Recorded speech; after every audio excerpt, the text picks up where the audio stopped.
Hello guys, welcome back to my YouTube channel. दोस्तों, बात करेंगे हम सीटेट जनवरी 2024 के संबंध में। जैसा कि आपको पता है कि 21 जनवरी 2024 को आपका सीटेट का पेपर है। और यदि आप सीटेट पेपर 2 की तैयारी कर रहे हैं, यानी कि सामाजिक विज्ञान की तैयारी कर रहे हैं, एसएसटी की, यहाँ पे हम लोग इस वीडियो में टॉप 10 एमसीक्यू देखेंगे। और 10 प्रश्नों में यदि 4 प्रश्नों के आप लोगों ने जवाब दे दिया तो समझो कि आपकी तैयारी अच्छी है।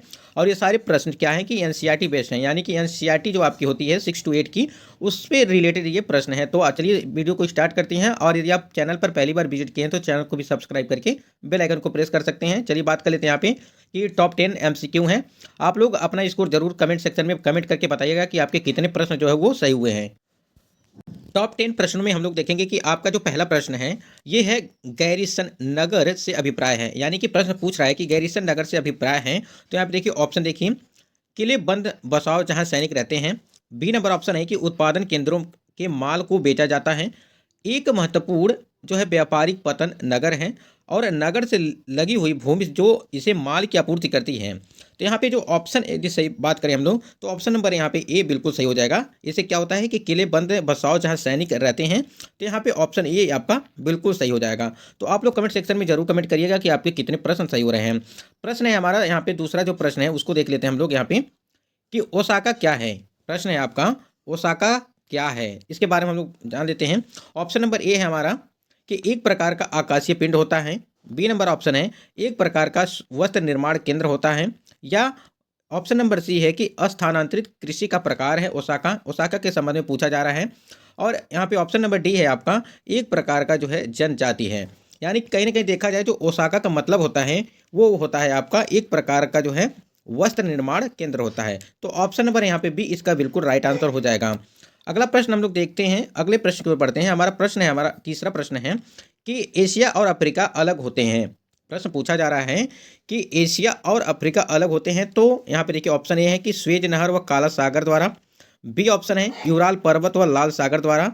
सी ऑप्शन है भूमध्य सागर व लाल सागर द्वारा। ऑप्शन नंबर डी है स्वेज नहर लाल सागर द्वारा, यानी कि स्वेज नहर और लाल सागर द्वारा।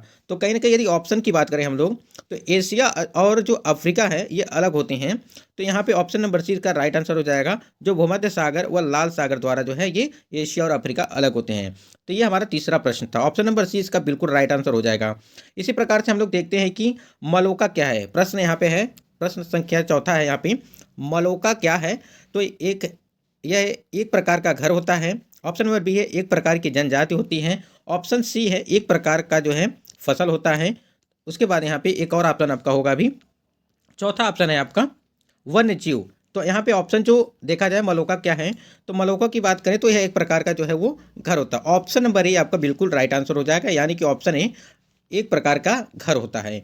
अगले प्रश्न की ओर बढ़ते हैं। हमारा अगला प्रश्न है कि निम्नलिखित में से पूरा पाषाण स्थल में चूना पत्थर से बने, यानी कि प्रश्न पूछा जा रहा है कि निम्नलिखित में से पूरा पाषाण स्थल में चूना पत्थर से बने औजार मिले थे। ऑप्शन नंबर ए है कोल्डिहवा, और ऑप्शन बी है ब्रह्मगिरी। यहाँ पे ऑप्शन सी है हुंगी। ऑप्शन डी है यहाँ पे इनाम गांव, इनाम गांव। तो यहाँ पे पूछा जा रहा है कि पूरा पाषाण स्थल में चूना पत्थर से जो बने औजार मिले थे उसको हम लोग क्या कहते हैं।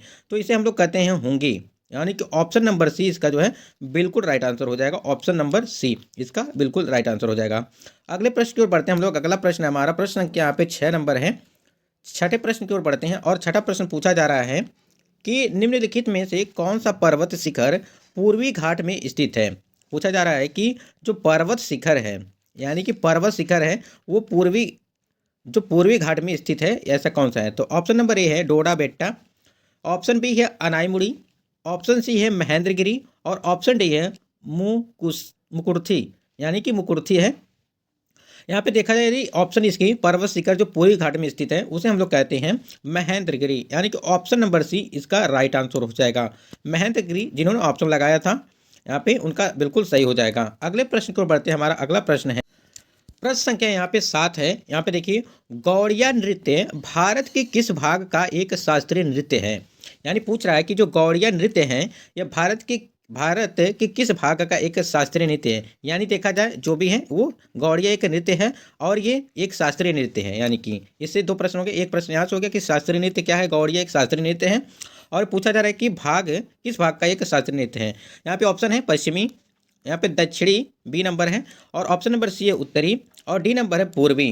तो यहाँ पे जो गौड़िया नृत्य है आपका, तो यहाँ पे ऑप्शन नंबर जो डी देख रहे हैं आप, पूर्वी, ये पूर्वी भाग का एक शास्त्रीय जो है, पूर्वी जो शास्त्रीय नृत्य इसको जाना जाता है। तो यहाँ से सातवीं का जो ऑप्शन डी है वो बिल्कुल राइट आंसर है, यानी कि पूर्वी।